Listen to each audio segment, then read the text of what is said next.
if the light's out, the mic's on, right? Oh, God, there's an echo over there. Mm-hmm. Right, is this a quorum? We good to go? All right. Okay, everyone, welcome to the Joint Powers Authority Board meeting of the Wyandotte Creek Groundwater Sustainability Agency. This is February 23rd, 2023. First thing we'll do is Pledge of Allegiance. It's right behind us here. Ready? Salute. Pledge. I pledge allegiance to the flag of the United States of America and to the republic for which it stands, one nation, under God, indivisible, with liberty.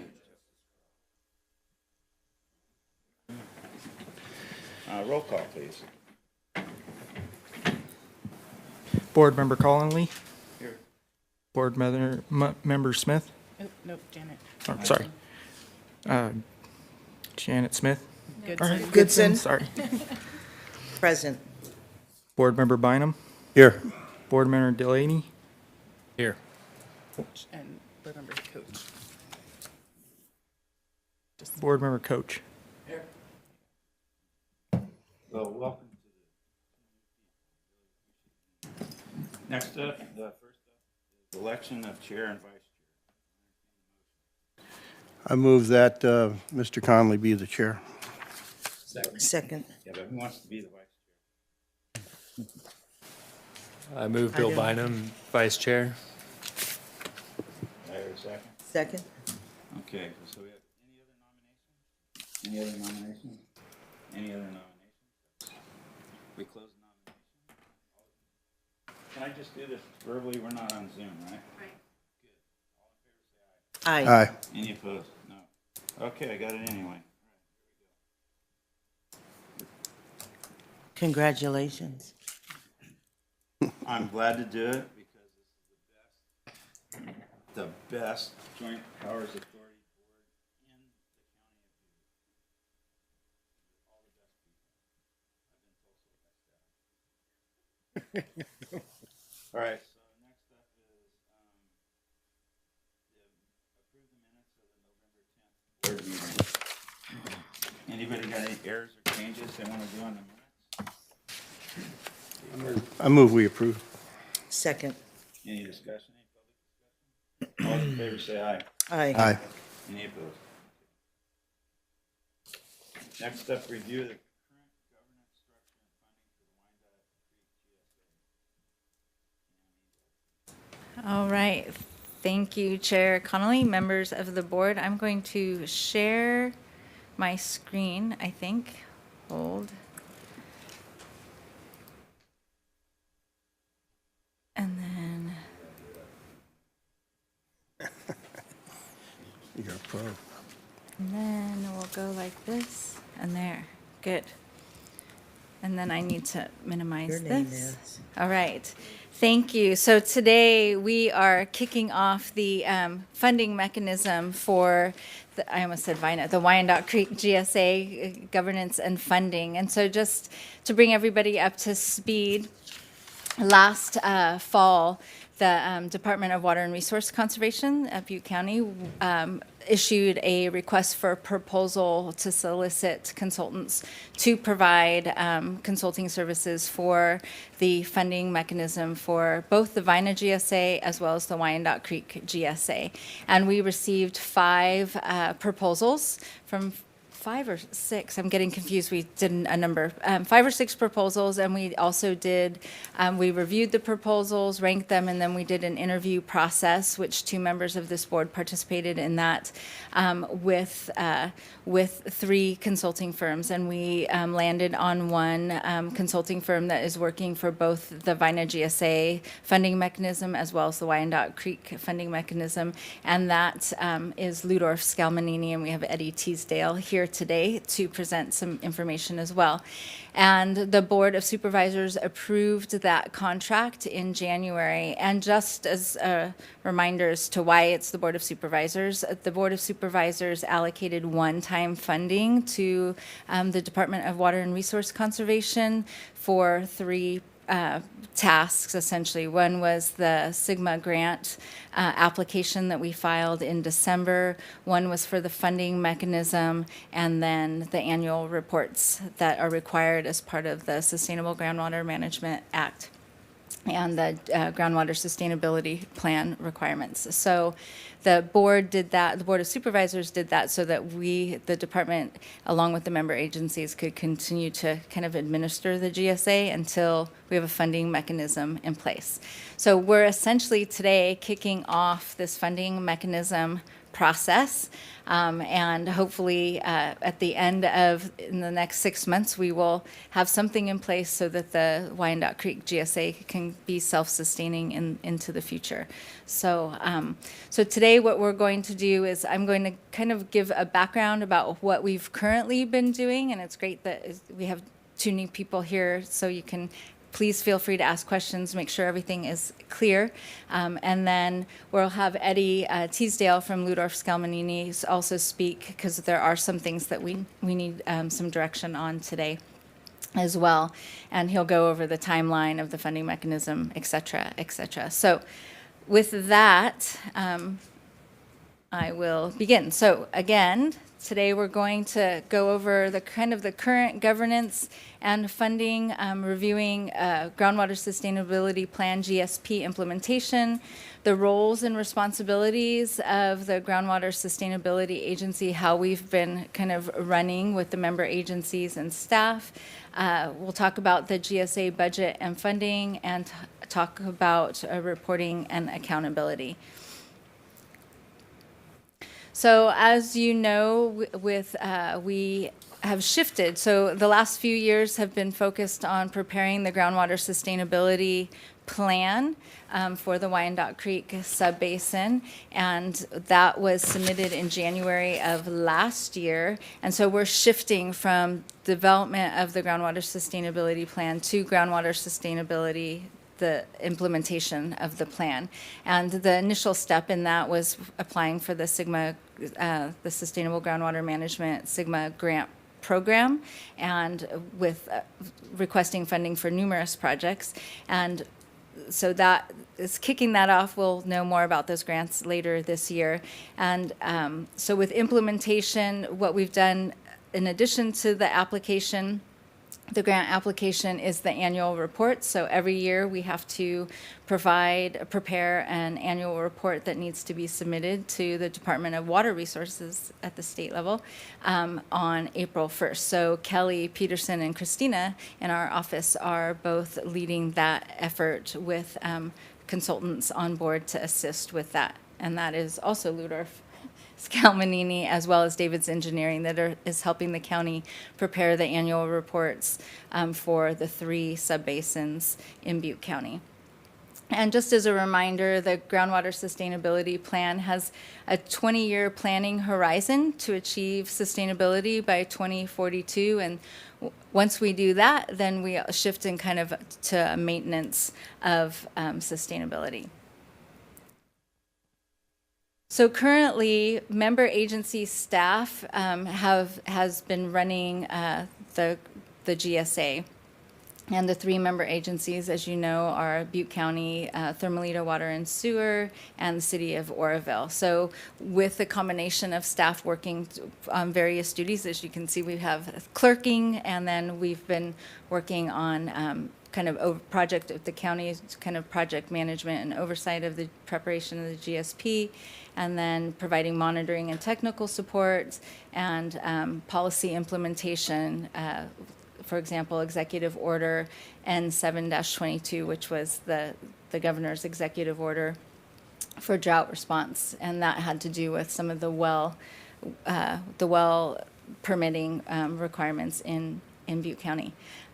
We have also been working with consultants for the GSP implementation. We've had some facilitation support services provided by DWR. We had that during the preparation of the GSP, and now currently developing this funding mechanism, as well as preparation of the annual reports. other things that the department and member agencies have been doing is working on SIGMA compliance, again, the annual reports, monitoring, ongoing groundwater monitoring, as well as outreach, which is required by SIGMA. And then just GSA administration and management, this has been a several-year process, and working on establishing the governance, the JPAs, the bylaws, the MOUs, and it says the board as well as the advisory committee. We've also done the websites, and we continue with outreach, and then just various administration and reporting requirements for an agency, which includes audits, insurance, as well as Form 700s, which you're all required to submit by April 1st, by the way. And then working on and just kind of reviewing the budget and funding to date. Oh, I should have taken litigation contribution. You're not in litigation, that's VINA. Hence the reason you're the favorite GSA board. So member agency contributions, we've had annual contributions from the member agencies. You're not in litigation, that's VINA. And then also in-kind support, staff services, and then again, the one-time funding from Butte County, and that's what has contributed to us to be able to continue managing and administering the GSA. The year ahead, so with that one-time funding, again, it's for those three main tasks, which have been the grant program application. Just as a quick review, we submitted that in December, and we anticipate hearing from DWR in June of this year with the preliminary kind of awards, and then final award notice and grant agreements in the fall of this year. The annual reports, again, are due April 1st, so we're working on those reports, and then this long-term funding mechanism.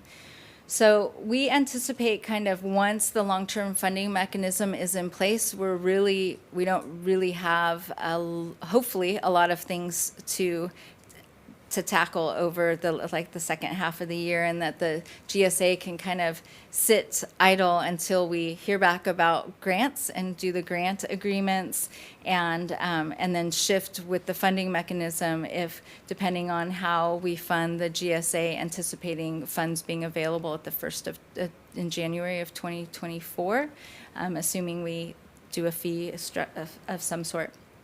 And so kind of from mid-July on, we're hoping to just probably have one meeting. You'll be adopting a calendar later just to provide updates in the fall with regard to the grant applications and what's next for 2024. So after that, after the funding mechanism is adopted, we'll just kind of skate until the end of the year. That's what we're anticipating. But you never know. The only thing that would throw a wrench into that is if DWR somehow miraculously came back with their comments on the GSP, because then we'll have 180 days to respond to those. So, okay, with that, I think we were just doing information only on that, and I'll entertain any questions that the board may have. Regarding the GSP, has there been any update from the Department of Water Resources about where we're at? No, the only thing that we do know is they're reviewing them in batches, so they'll release their reviews and their findings, whether it's adequate, inadequate, or incomplete in batches. And we don't know what batch we're in, and we don't know when they'll be released.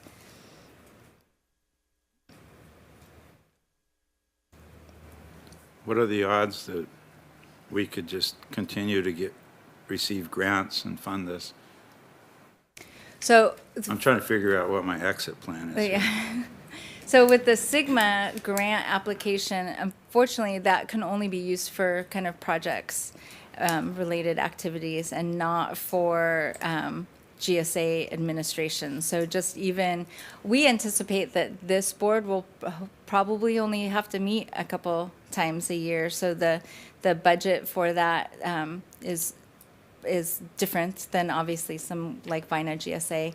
And so the costs are lower, but in order, yeah, my direction from the Board of Supervisors is that the GSA needs to be self-sustaining. We do have some options as to what that looks like, but unfortunately, with the Sigma funding, we can't use it to administer the GSA, even on just the bare bones level of agendas and meetings. I and guess minutes. we'll have to hear our presentations. Any more questions? Anybody from the audience like to speak? All right, we'll move on. That was for information. We're going to go on to consideration of management options and revenue needs for future administration of the Wyandotte Creek GSA. I'll tee Eddie up for this. So today we have Eddie Teasdale from Ludorf and Scalmanini who will give you a presentation. I have a little frog in my throat.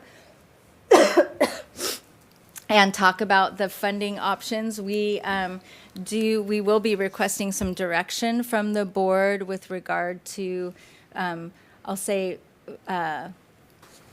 revenue, projected revenue needs, and to give us some direction so that we can take it to the next step in the process. Work. Test. Great. Thanks, Cammie. And again, really excited to be here. And hopefully you can kind of hold on for this riveting, exciting topic that we're going to talk about here for the next maybe 20 or 30 minutes. Oh, okay. Sorry. Can you put the presentation up on the screen? Please.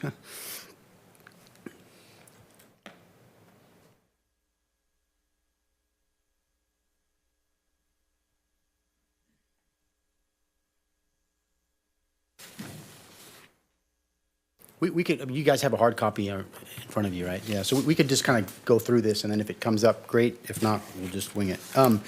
So I'm looking at slide 2, which sort of is a timeline. Do you all see that? So as Cammie mentioned, you know, kind of where have we been? It's been sort of heads down, focused in on GSP development, getting those GSPs submitted. That happened in 2022. And now we're moving forward into GSP implementation. And so the thought is now, you know, generally grants had funded the GSP development piece.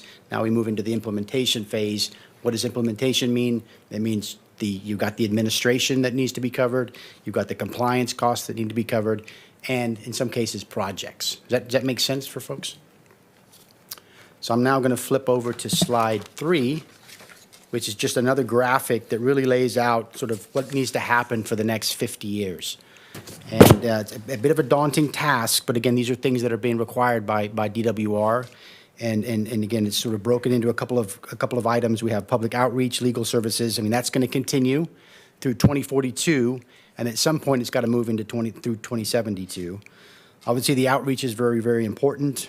Then we've got the GSP monitoring and data management. So, you know, in some cases, and not necessarily as much in this basin, but in other basins, you know, it's ongoing data collection. You know, that's an important key point to fill those data gaps. And then, of course, the GSP reporting, which I think is probably the most important in this subbasin. So that's the annual reports that we're working on now. Obviously, correspondence with DWR. And then also every 5 years, we have to put together a 5-year update. So those are sort of the pieces that are going to be required, if we like it or not, through, you know, the foreseeable future. So now the question is, if we go to slide 4, oh, it's up on the board. Great, thanks. Great, thank you. You know, how do we pay for this? So the graphic is really showing you we've got the long. Can you go to the next slide? That's okay. Yeah. We've got there's a couple of bubbles up there, but you can see we've got the long-term fee, okay, which is for Sigma compliance. You know, what is that going to look like? We're going to talk about that today. And then also we have the PMAs and grants. So you got projects and management actions that might have to happen, and hopefully some of that can be funded or offset by grants. So those two items really kind of factor into what's needed to sort of develop this long-term funding strategy. Does that make sense to everyone? Okay, great. Can you go to the next slide, please, Cammie? So the next slide is really just showing you what other GSAs have been up to. And, you know, really, we're working in a couple of subbasins, and they're kind of in a similar spot as you all. Again, we've kind of gone through the challenges with GSP development, and now it's GSP implementation. So kind of moving forward on what that's going to look like. And so, folks have been trying to figure out, what's their long-term revenue projections going to look like, revenue needs. And then there's also, once you decide on what those revenue needs are, the question is, how do you allocate those costs? So a lot of folks say, should somebody who doesn't irrigate be charged the same fee as somebody who does irrigate? I mean, those are the kind of things when we're talking about cost allocations.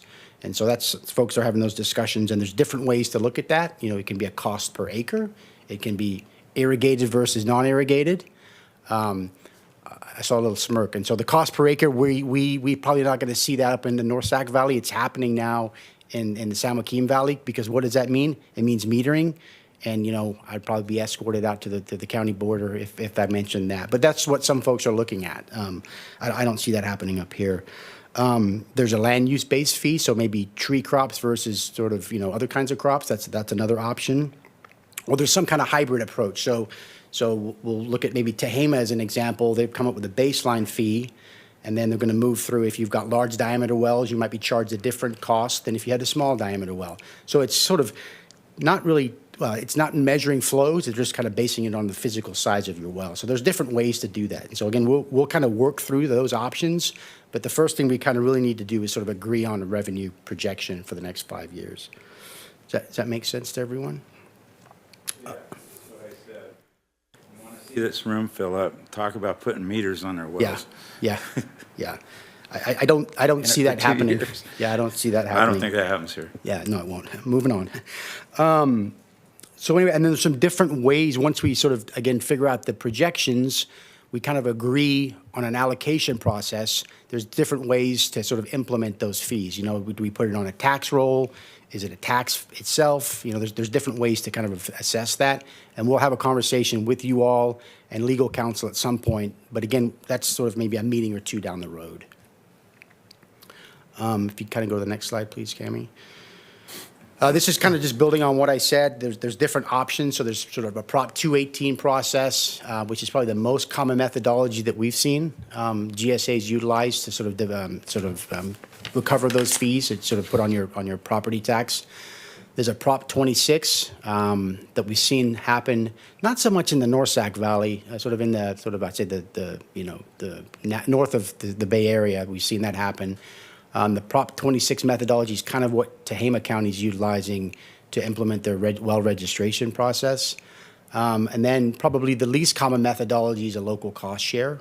So the idea would be that the concept could be, each entity, the city pitches in a certain amount, the county pitches in a certain amount. But again, that doesn't seem to be as common in GSP implementation. It was common, again, in sort of GSP development.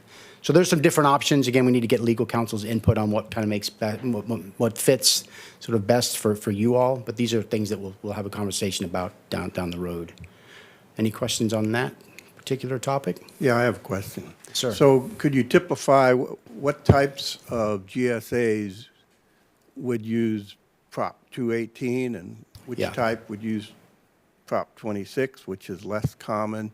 And why would, or are there any doing the least common local cost sharing? What differentiates these GSAs?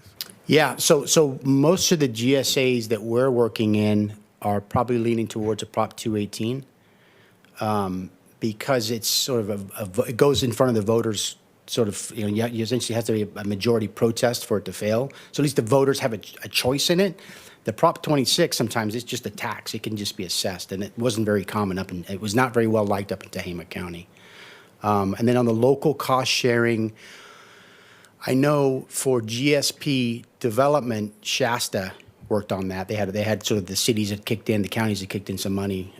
But I don't know moving into implementation, I don't think they're going to do that because it's pretty expensive. So I don't know if that addresses your questions or not, but there's some examples. Question. Yes, ma'am. Just piggybacking off of Bill's question on the propositions which go before the voters, you said majority. Is that a 2/3 or just a simple majority? I think it's 50% plus one is the way I understand it, yeah. Majority protest, A yeah. protest. Yeah. And so say that passed, that they said no, then we would have to go the 26 route because we have to finance some way, right? Right, yeah. I think, and again, I'm not an expert on that piece, my colleague is, but I don't know of, I think there's only been one or two Prop 218s fail sort of through the GSA process. And my understanding, it was how it was sort of pulled together and approached. It was sort of a water-based fee, and then that was kind of why it did not pass. Well, So, the complications here, bluntly, are that people are very tired of being taxed, and Yeah. we're not a tax kind of community, and the wells are in pretty good shape in our basin. So if you don't have an emergency, it's hard to sell people on. You need to develop the science, right? I mean, so are we allowed to, if we went Prop 218, are we allowed to advertise why this is necessary and/or what the benefits are? Or Right. just thinking ahead. If we- Sure. So what you're going to see, and this will be in a later slide, Yeah, I'm there's going to be a sorry. lot of outreach that's done. It's not going to be done. I mean, it's going to be done in a very, very, very, very transparent way. So there's going to be a lot of outreach that's required. Yeah. I see a question coming. I just wasn't quite satisfied with the definition as to local cost sharing being the least common. So I think as we kind of move through this slide deck, we have some I will example. see that. We'll see. Well, I'll show you the costs. Okay. And so think through that. If you have to, as an example, the city has to contribute a third. Absolutely. You'll see that those numbers are, I think they're significant. So I think that might help address that question. Thank you, Carrie. Mm-hmm. My eyes are not what they used to be, so sorry, I have to keep looking down. So this next graphic, really what this is showing you are some example costs that other GSAs have implemented. So you can sort of see there's the worst case, is sort of Indian Wells Valley. That's $105 per acre that they're charging their landowners, okay? But as you kind of move down the list, and most of these are sort of in the San Joaquin Valley or in critically overdrafted basins. You know, we're not in that kind of sort of dire straits. But I'd kind of pull your attention to maybe the Solano GSA, the Glen GSA, or the Colusa GSA. Those are sort of in the $1 to $2 per acre. So it just kind of gives you sort of a sense of what the scale is for the costs per acre that other GSAs have implemented. That's an annual fee? That's an annual fee, yeah.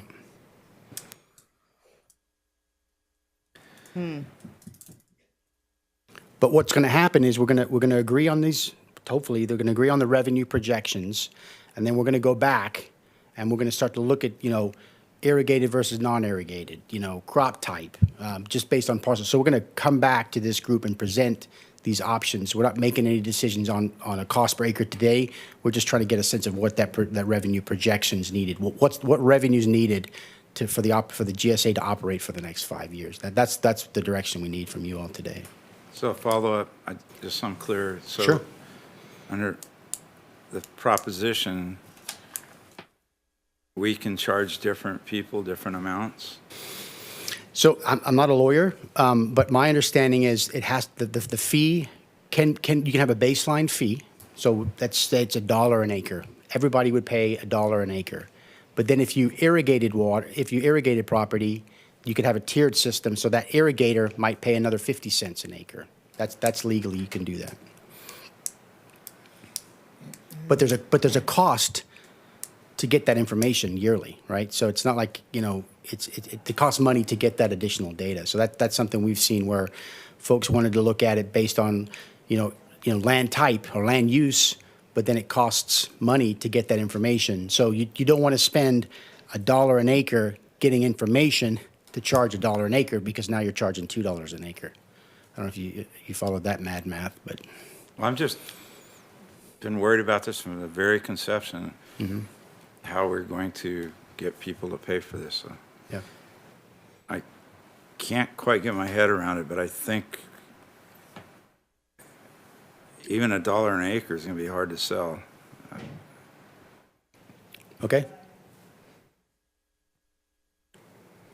And then also in the sort of on the other side of on the right-hand side of the table, or the graph, or of the slide, there's some other examples of what others might be paying. You know, again, there's a couple of Prop 26 examples in there as well. This is just conceptual what other people are doing. You know, we want to keep the fee as low as possible. So, if you go to slide 8.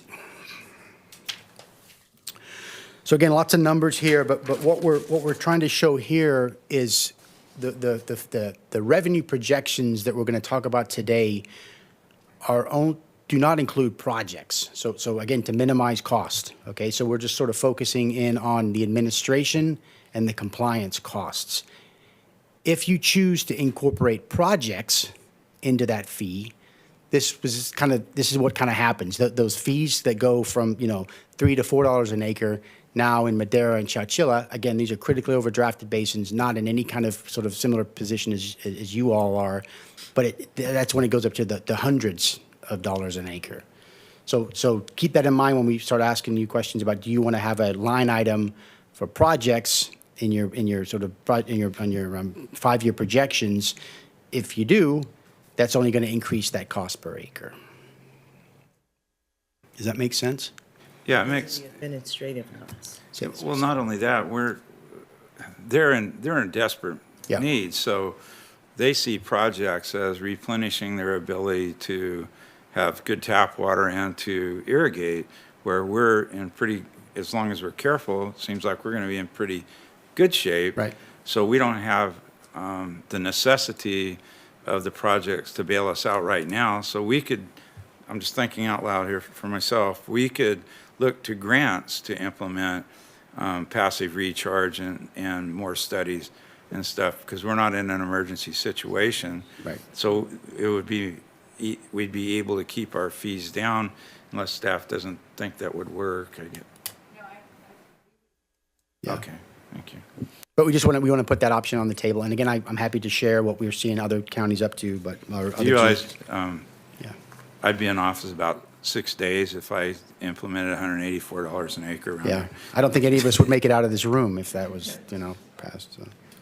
I would resign.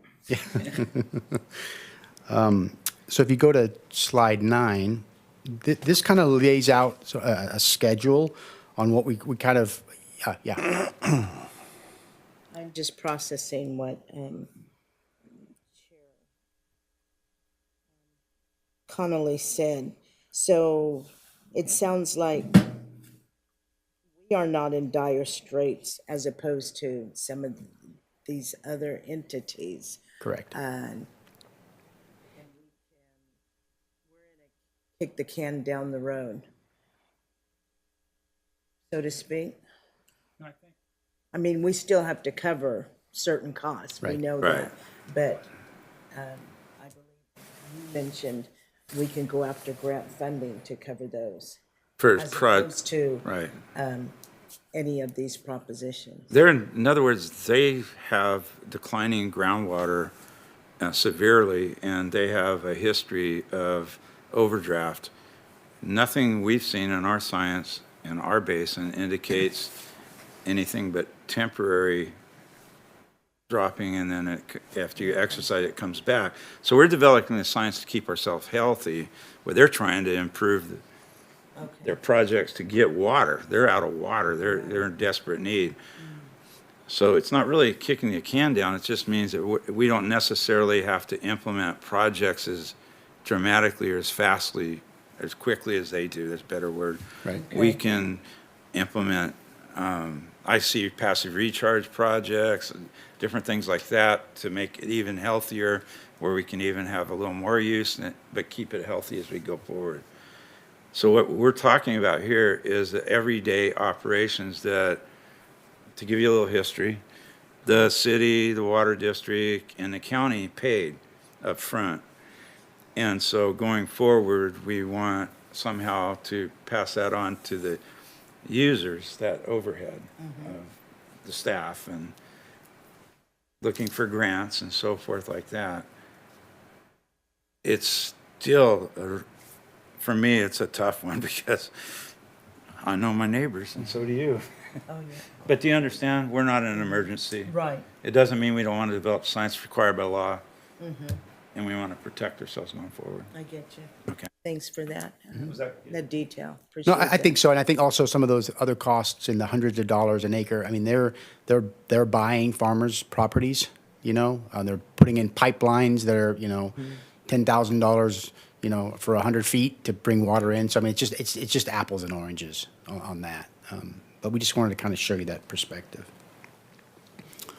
The next slide is slide 9. It's really just kind of showing you kind of what we envision moving forward. So when we got this project, the idea is to have a funding mechanism in place by August. So we want to have gone through this exercise, developed the revenue projections, come up with sort of a cost allocation strategy, and then move that forward and get it on the tax roll by the end of this year. So for that to happen, it needs to happen in August. So these items here just kind of walk you through, you know, our major sort of milestones and with applicable tasks.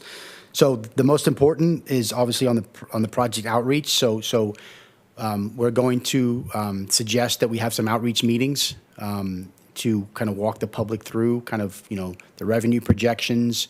And then also in some subbasins, we've solicited input from the public on, okay, you know, recognizing we need to generate this revenue, what are your ideas on how that could happen? And listening to them. And, you know, there's only really about 4 or 5 ways to do this. But again, just letting the public, giving the public a chance sort of in a public meeting to talk through some of that.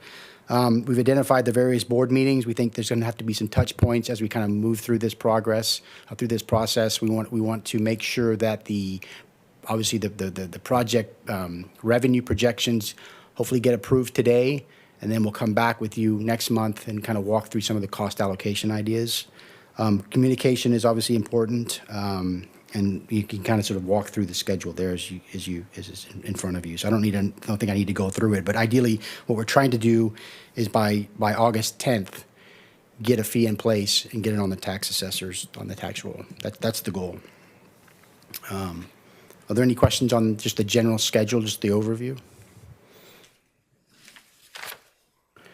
If you go to slide 10, please. So let's talk about outreach, because I think we all recognize it's really, really important. So what we're working on obviously in the Wyandotte GSA, we're doing something similar. And so the thought is we develop some fact sheets, some sort of frequently asked questions that could be sort of developed and then shared with various entities. There'll be sort of updates done on the website. Obviously, the project meeting schedule is going to be critical. We can bring in some bilingual folks to help generate some of the content, and then any other sort of coordination that needs to happen. So we're recognizing that outreach is important, and we're going to develop an outreach plan probably in the next couple of weeks that we'll share with you all that kind of walks through our strategy on how to get that message out.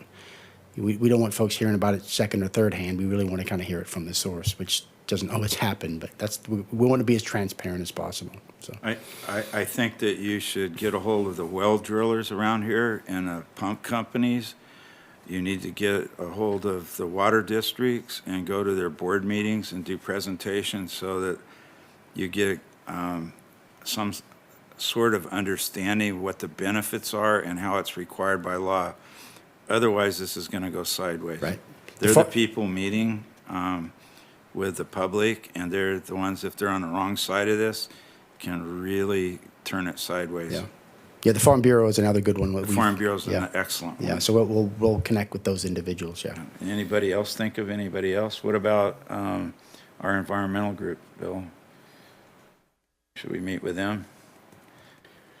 Beck? That's Chico. Yeah. Not so much. I don't think we need to over here. Okay, just any other ideas? Young farmers, something? I don't know.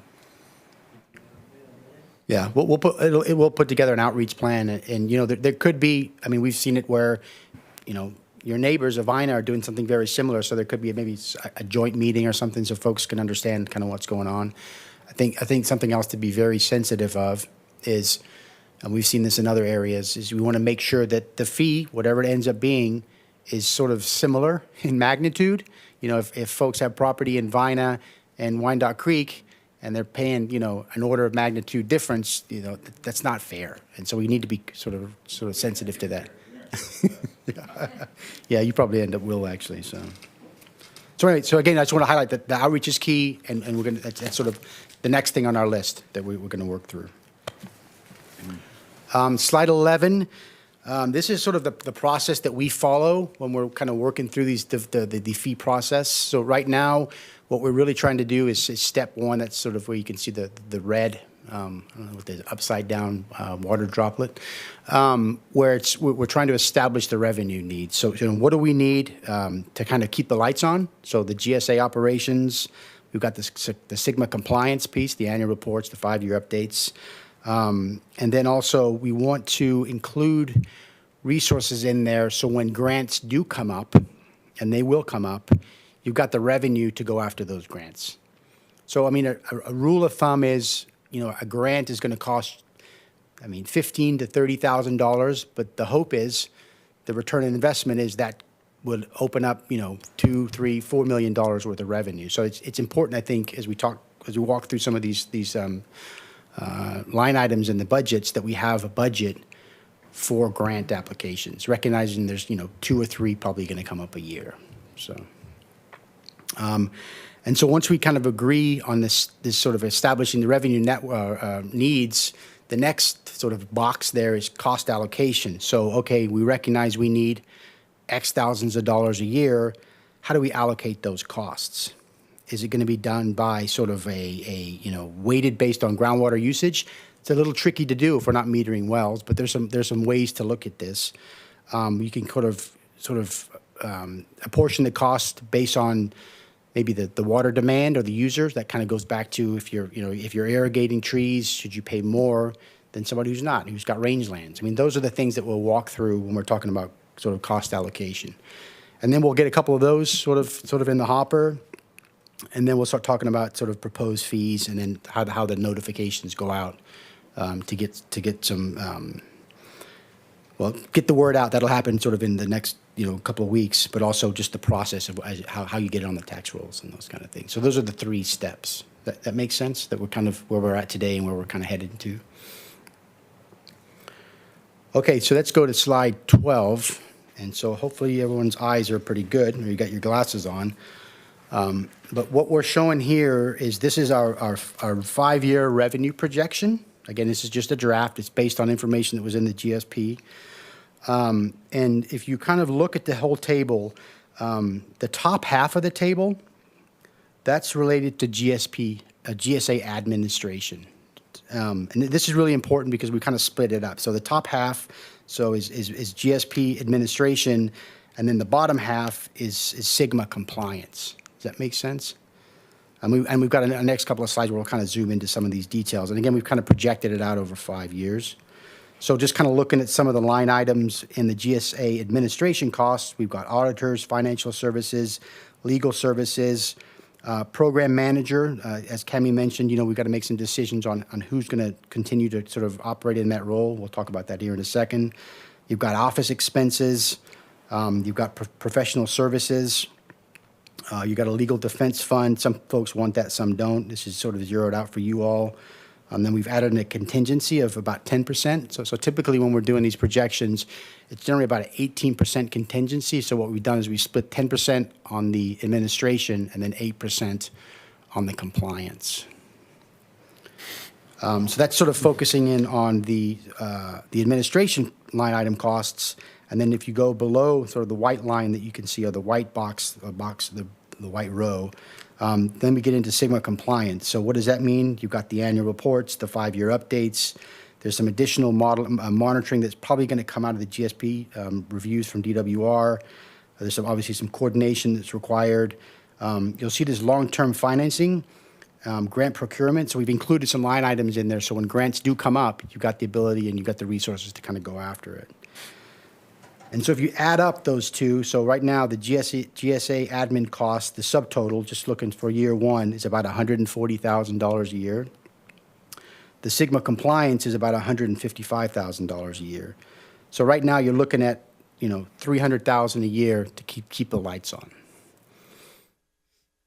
And then we've kind of, you know, we've got an escalation factor out for 5 years. I think it's 3%. Does that make sense to everyone? At least the concept.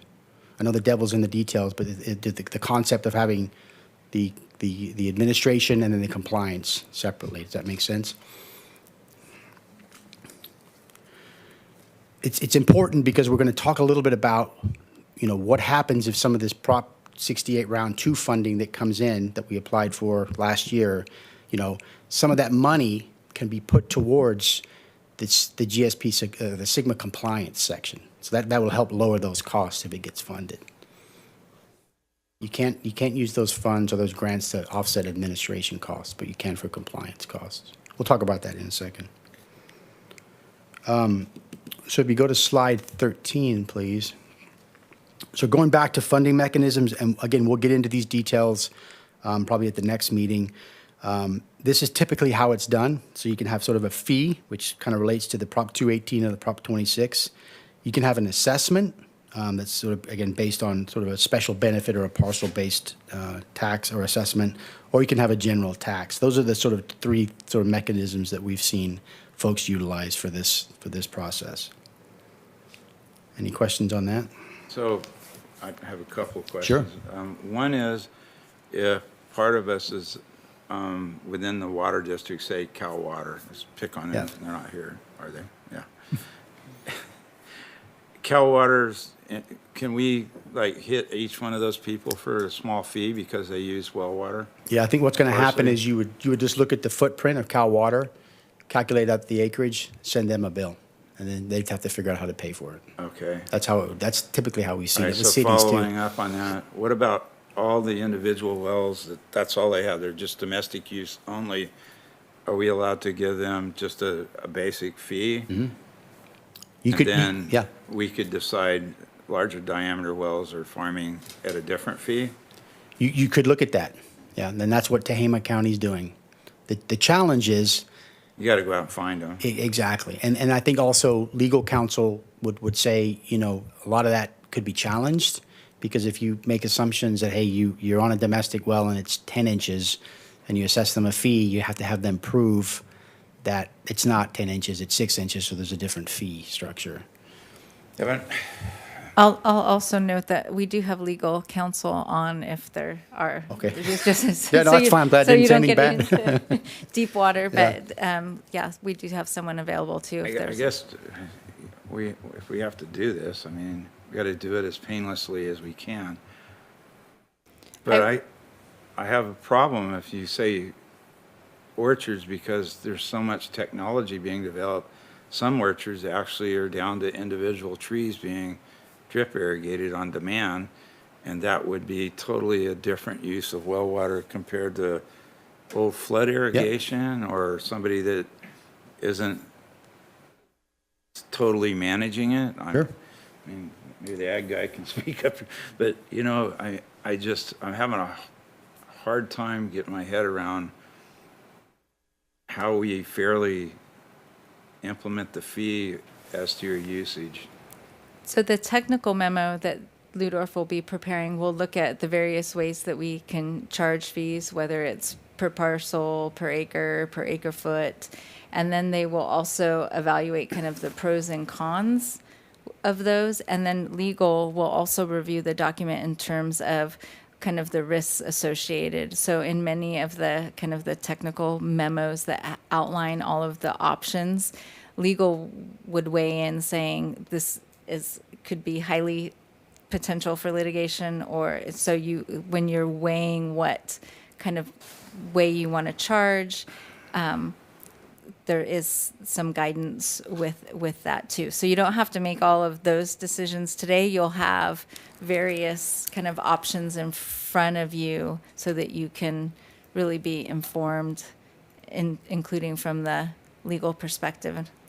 And Josh, so Josh is here. Andrew is gone today, but Josh is here from legal, and he has his hand raised, so he can probably. Can I do one follow-up before? Yeah. The elephant in the room is if we talk about meters, the public will just go crazy on us. But obviously, when you're talking about large use, it's the fairest way because you're drawing on the aquifer the hardest, exercising the hardest or the least. So maybe there's some sort of hybrid. in So terms of now I'll what leave is it being to- irrigated and, yeah, and there is through land use. Right. And using the land IQ data historically, and even, there's even, some GSAs charge based on ET, evapotranspiration, and they've calculated that. So there's lots of, I mean, it just depends on how So you know I detailed have we a want it. headache right now. Yeah. Go ahead, legal. Please tell us what you think. Is Josh there? I really. Yes, I'm here. Good afternoon, board members, Cami.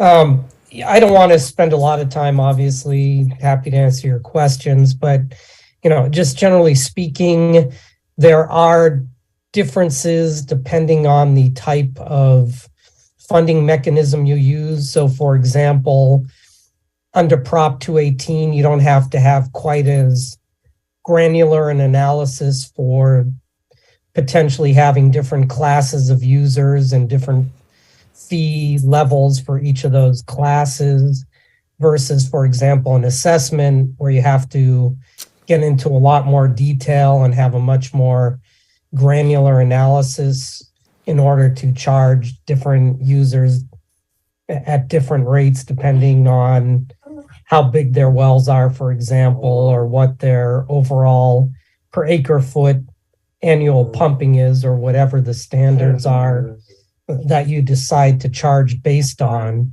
So, this is something that we can talk about at a later time, but as a general rule, I just want to introduce the concepts that you're going to have a sliding scale depending on what kind of funding mechanism you use for how you can charge, and whether you can divide folks into classes and what those classes can look like. I'll give you an example on the flow meters, just because I'm involved with the project. Because folks think, well, that's maybe in some cases down in Southern California the best way to go. Okay, so you have flow meters. You have to specify the type of flow meter. The flow meter has to be calibrated. I mean, it just goes on and on and on and on. So I mean, yeah. But it isn't easier. Yeah, it's not easy. So, okay, if we go to slide 14, I think we can actually skip over this. But really, what this is talking about was really. You want to go? Oh, okay. That's fine. It just talks about. Got a Mac? I'm just.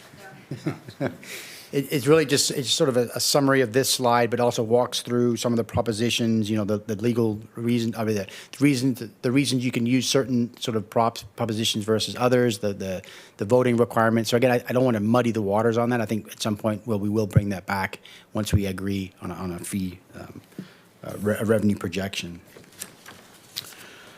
So slide 15, I don't know if folks noticed, but in that revenue projection table, there was a line item under administration for program management.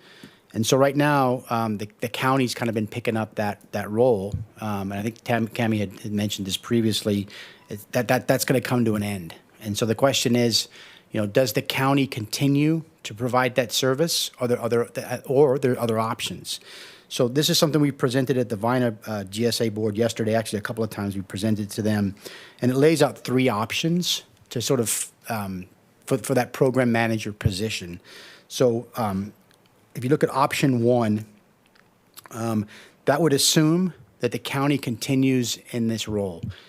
Now that 110,000, this was sort of developed for the VINA GSA, but the thought could be, or it's been discussed, could you split that that position with the Wyandotte Creek folks? So maybe it's sort of a 70-30 split. So VINA would pick up 70% of the costs, and Wyandotte Creek would pick up 30%. So that's kind of been, on the table.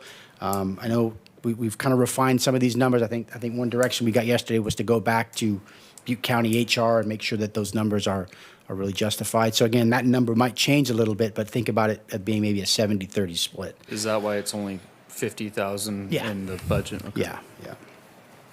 So we'll adjust that at some point. And then there's other options. Again, this is what other GSAs are doing. Sometimes GSAs are actually bringing in a consultant to run it. And this is an example over in the Colusa. For the Colusa Groundwater Authority, they have a consultant that provides that project management role. Or in this example, the VINA GSA could sort of hire their own position to kind of manage that. I think I heard yesterday that actually might not be legal to do, but But again, these are just the options. But you can see, if you look at this, the cheapest option and probably the most efficient option would be for the county to kind of continue in that role because they've kind of been doing it. They've got the experience. But my understanding is they need another staff level person to bring in to kind of help sort of manage the Wyandotte Creek, Vina GSAs. Essentially, it would be that the GSAs are funding a position in the department it would be a program manager that would be overseeing all of the activities that the member agencies have been doing up until this point. Yeah, the difficulty with consultant services, it'd have to be a large company where they're doing several of these. Otherwise, they'd be an employee. Yeah, I mean, if it smells like an employee, it is an employee. So I don't see that. Why would we pay somebody $175,000 if they're taking care of a whole bunch of different ones? And I think the county's way cheaper, especially if we get a 70-30 split. Can we get a head nod on that I one? like that. That's what we want to do, stay with the county? Option one, Has the county been approached about that option?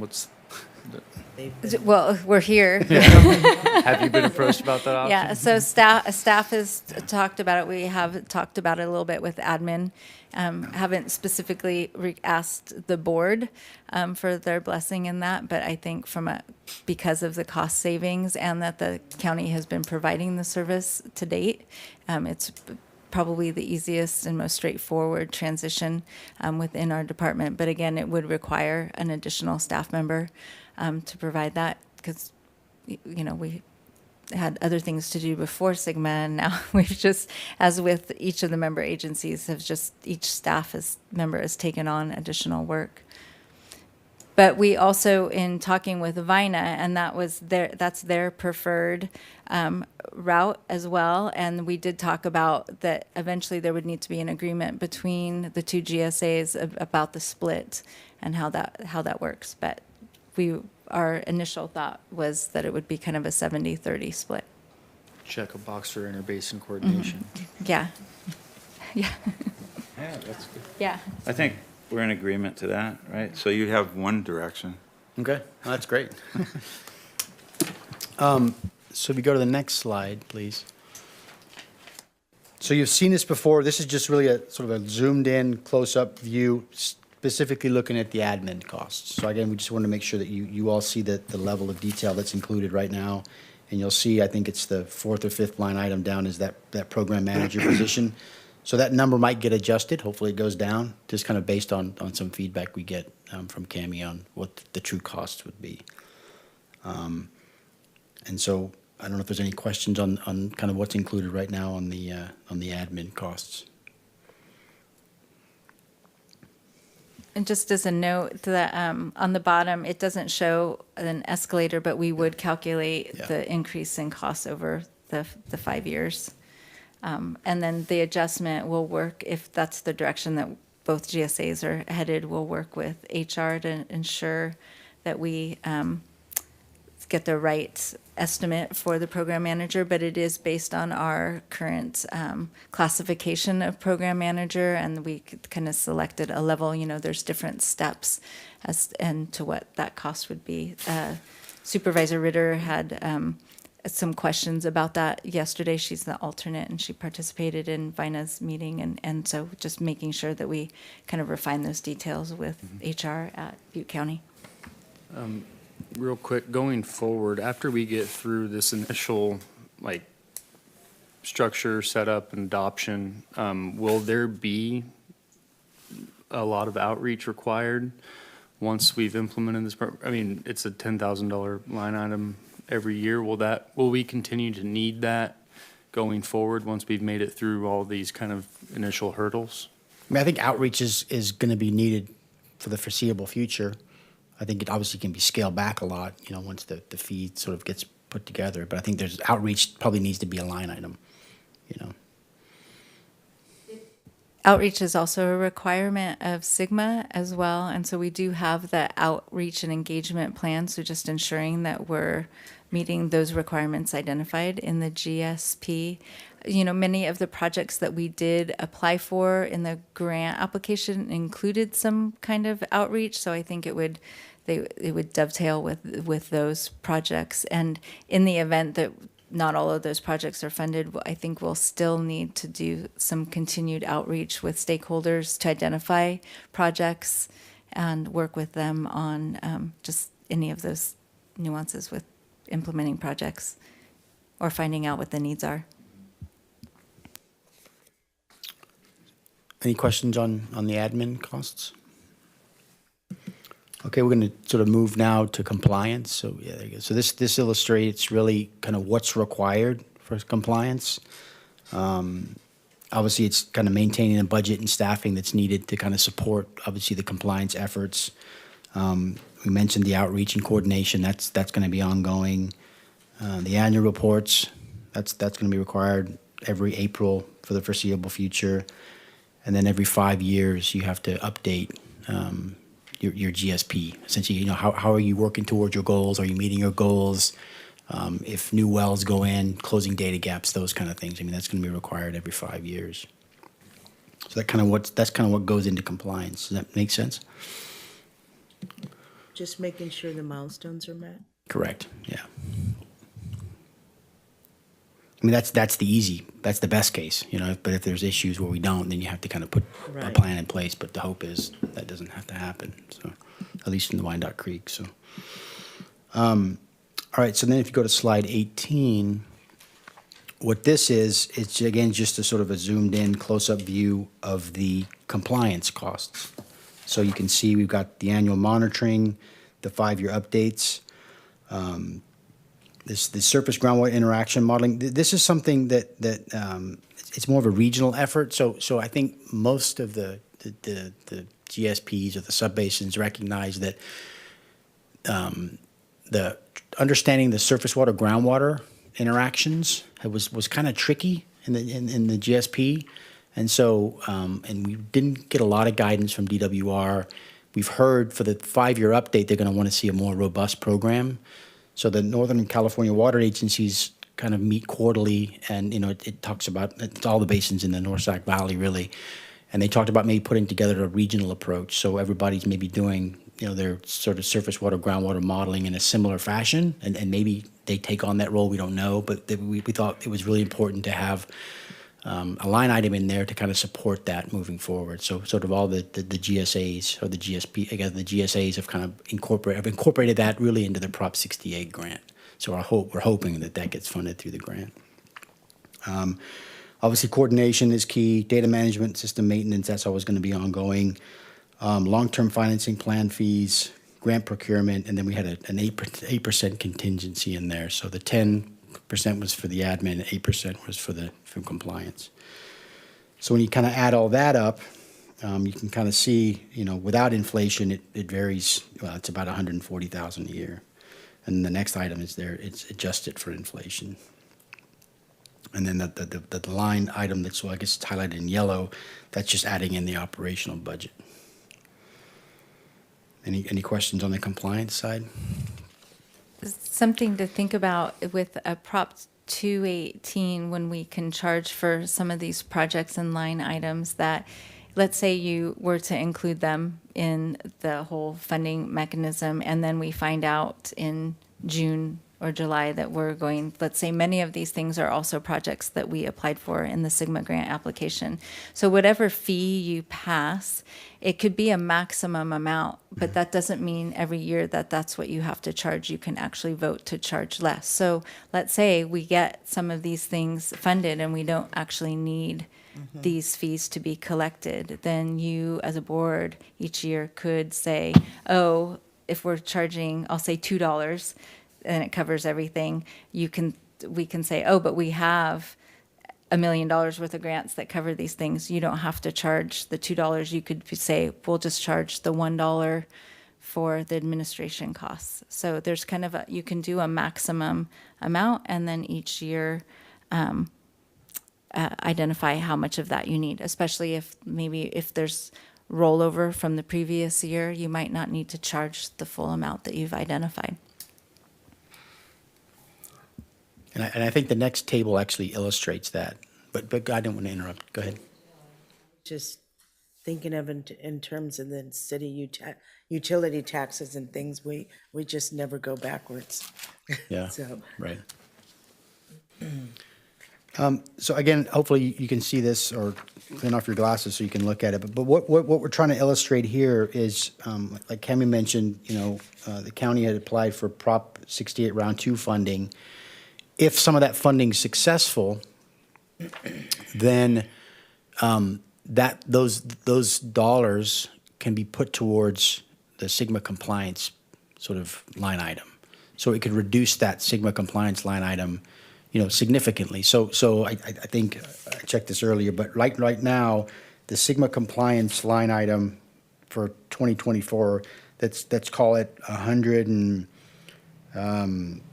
Sigma compliance, $155,000. Okay, let's just hold that number in your head. But if some of this grant funding comes in, that we should know June, July, I think, we could reduce that compliance. In this example, we looked at by about $100,000. So it's significant.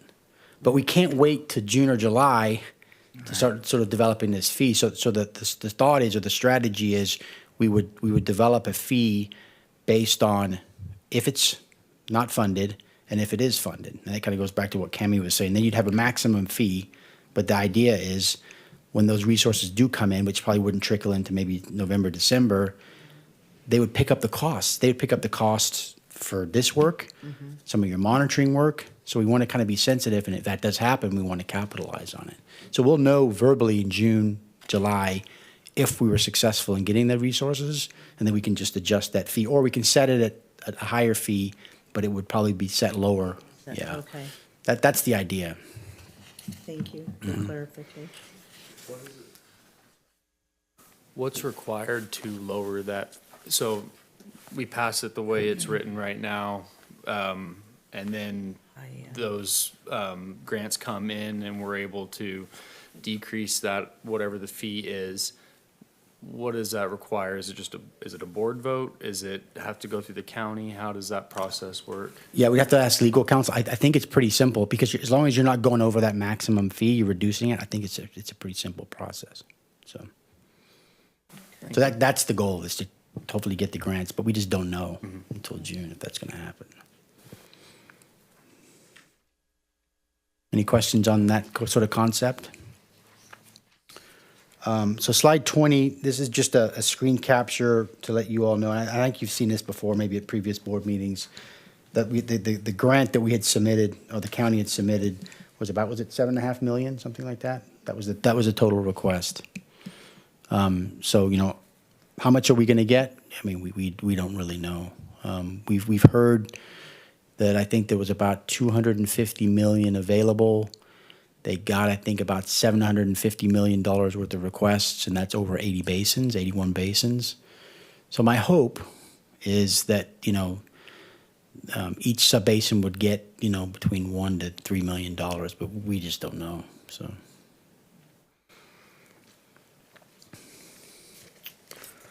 Any questions on that? Okay. So this charge report, this is on the next slide. This is just an example from what we had done in Solano. So you're going to get to see this. It kind of goes back to what Cami had said. This right now we're just having a lot of discussions, but there'll be some concrete information put in front of you that you can kind of review that talks about the revenue needs, how it's going to be allocated, and then also, how could that be proportioned out over the next couple of years. So that'll be something that, is detailed in a report. They call it a charge report. So any questions on that? Next slide is really just an overview of how others have been looking at fee options. Again, we want to get some feedback from the stakeholders. Obviously, the first bullet's really not an option. No project state intervention. We don't want that. There's a parcel charge, cost per acre. That seems to be pretty common in the North Sac Valley. Irrigation charge, cost per acre foot. Again, that goes back to the metering issue. There's some hybrid approaches out there, so it's sort of tiered. So again, Tehama, they've come up with a flat fee. I think it's like 29 cents an acre that's been utilized to develop a well registration program. And then the hope is that based on that information, they're going to set fees based on well diameter. That's what Tehama's doing. There's options, again, where you can have a baseline fee where everybody pays some sort of a similar amount, and then you tier it based on irrigated versus non-irrigated, crop types. I mean, those things are out there. But again, they cost money to do some of that analysis. So, any questions on that?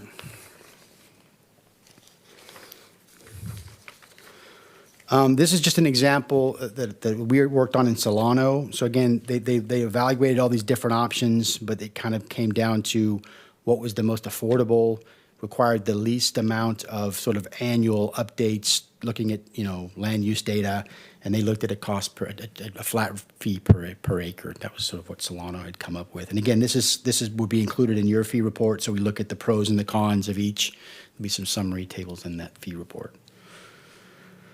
You can go to the next slide, Cami, please. When it comes to parcel data, again, we can't assess fees to the feds, states, or tribes, so we have to kind of extract that information out of there. These are some things that we've looked at. As part of developing the annual report, we have Land IQ is our subcontractor. They have land use through 2022. So again, we could utilize some of that information if folks decided to look at crop type and sort of assessing fees based on that. Obviously, land designation is another option. Water source, surface water versus groundwater, it gets kind of tricky because if folks don't have access to surface water one year, then they start to use groundwater. So again, you've got to have money in the bank to police that, and it can be expensive. So again, there's some options that others have looked at. And again, we'll kind of walk through some of this, in person, but also in one of the TMs that we provide. Let me go to the next slide. Trying to make this as exciting as I can. I know it's hard to get too excited about this, but here's just some common options to sort of evaluate the criteria. So again, obviously you need to have sufficient revenue. It's got to be stable. All beneficiaries pay. That's something that during the GSP development process, there was you couldn't charge fees if you wanted to the de minimis pumpers, but now you can. It needs to be the cost allocation. The cost allocation. There needs to be some equity involved with that. So it needs to be sort of a fair process. Obviously, affordability. This kind of goes back to keeping it simple. The simpler it is, the less cost is needed to kind of pull that data together. We want to make it as easy as possible on the administrative ease side of things. Obviously, there's the enforcement piece, depending on kind of what methodology you choose. And then everything that we do has to go through legal. We want to make sure that legal's on board when we make any final decisions, because that can kind of change the direction on some of the decisions. What practically might make sense might be more easily challenged, So that's kind of something we have to walk through. Any questions on that? I think I'm getting close. I have 2 more slides. So really, what we're looking for, right now, is some direction on the revenue projections for the next 5 years, and then we'll come back to you all and we'll look at how do we allocate that? Is it based on fees? I mean, based on land parcels? Obviously, we'll check the legality pieces of this for you. That's all going to get rolled up into a TM that details all that information. That'll get presented to you all to review. And then obviously we'll get some feedback and then evaluate those options. So that's kind of what happens sort of the next, couple of, I'd say 2 months. And then the last slide just kind of lays out a structure or a schedule. Where we are today, this is meeting number 1. I know we don't all like meetings, but I think this is sort of a very important topic. So we just need to, make a commitment to kind of touch and base as we move this through. Because again, by August, we want to have a plan in place and have this on the assessors, at least on their radar, so to speak. So I think with that, I'll just kind of stop. I know you guys have been asking questions throughout. I appreciate that. Do you want to throw anything at me, or what I do you want to do? Yeah. But I would like to have other people ask questions they have, and maybe it'll eliminate some of mine. Any other people with questions? Okay, equity. Is equity, if we put a parcel fee on people that do not have a well yet, is that equitable? And how would we, or could we say that's because we're preserving the water that you might tap later? How do you do that? Or are we only allowed to put a parcel fee on parcels with wells? Yeah, I mean, I'll let legal counsel jump in here. My understanding of Sigma is, as part of the requirement that the states thrust upon us, is there's certain things that you have to do related to compliance. So that's the benefit that folks get from living in the Wyandotte Creek subbasin. I mean, that's the reality of it. So the answer is that, yes, if you have a parcel and you do not have a well on it, there could be a basic fee attached to it. Yeah. So then the next questions I have, I'm suppose you're going to answer, but I'm going to give them all to you. How many total parcels are there? How many parcels with domestic well water, not necessarily their own well? How many parcels with domestic wells, and how many parcels with ag wells? Does this information actually exist so we could have kind of an informed way to come up with this tax or fee? Sure. I'll give you my answers, and then the county can chime in. But so on the parcels, I mean, we have that data. I don't have it off the top of my head, but I know that it's available. We've got land use data through 2022 that sort of dictates the land type, so we have that information. I think we probably have a pretty good understanding of how many domestic and agricultural wells there are. But the question is, some of those are not registered. Some of them are not being used. Right. Some of them haven't been destroyed. I think in Tehama County, we had a pretty good understanding of how many wells there were, but the thought was we need to get these things registered so we have where on a map exactly they are and what the diameter is. So if I had to guess, I'd say you might know 60% of the wells in the subbasin, maybe more. But Well, because obviously, if we take the parcel number and we divide it into the 300,000 and it's real low, it's easier to sell than, but is that fair? I've seen people talk about, I've seen in Tehama County and Lake County, we looked at a per acre and a per parcel. We looked at that range. So, I mean, I think it can be done that way, but we can look at the numbers and see. So, but again, we need input from legal on, is that legally defensible? So the concept can be looked at. I just don't know if it's legally defensible. Because then if somebody has a parcel that's, 1,000 acres, somebody has a parcel that's 1 acre, they get charged the same, So then you have to have it tiered. So if you have a parcel that's, 1 to 50 acres, you charge this. If it's 50 to 100 acres, you charge this. So again, it just gets to be more of a management structure. Charge.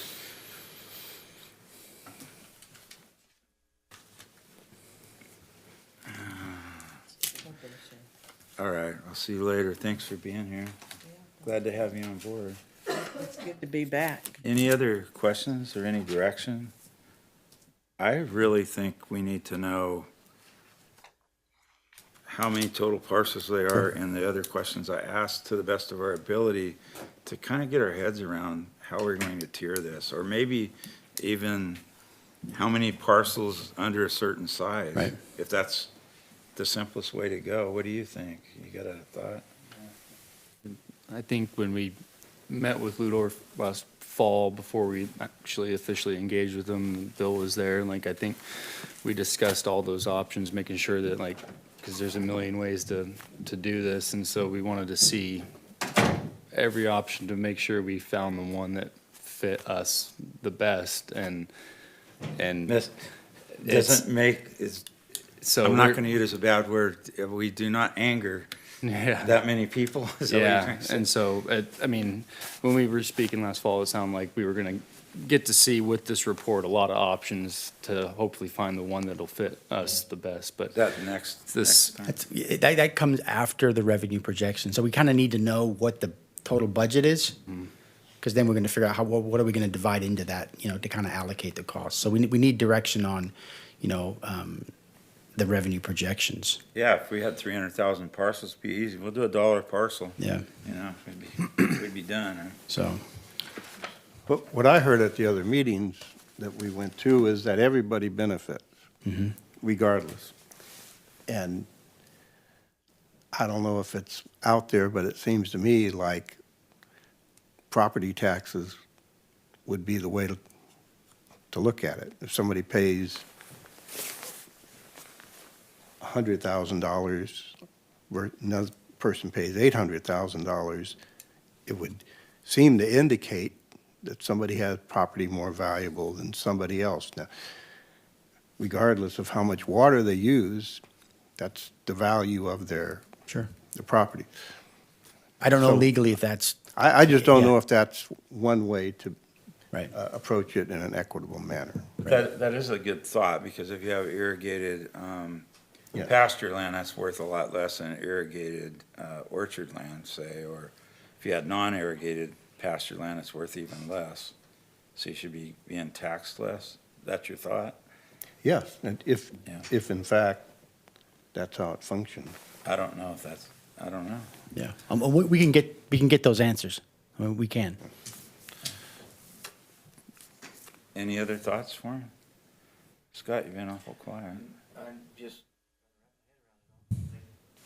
Gives you a headache, doesn't it? How do you like to be part of a tax and spend organization? All of a sudden.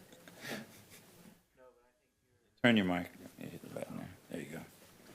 I think that your questions do need to be answered. Yeah, and they will. But I would like to, get a conditional approval on our budget, assuming with and without DWR funding, because we need that number to then start talking about, how do we break it out? All right, so you want me to get a motion on the 300,000 or whatever that number is down there? Yeah, we would look at it with and without DWR. So I think you have a couple, this one.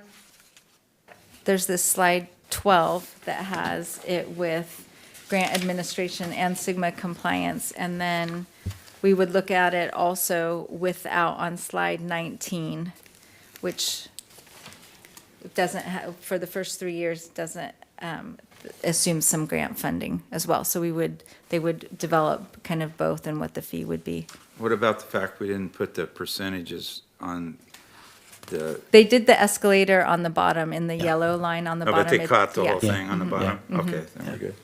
So we need a motion to approve that budget. Somebody would. Knowing that there might be slight adjustments as we confer with HR and any other things that may Let's come call up. it tentative budget. How's that? Yeah. Yeah, I'll move that we approve the tentative budget. Second. Any discussion? All those in favor say aye. Aye. Any opposed? Okay, you got that. Great, thank you. Are there any other questions? Should I just sit down? Thank you. Wow. So the fun and the work begins. Yeah. Okay, we're moving on then, huh? We're going to move on to our calendar. Yes.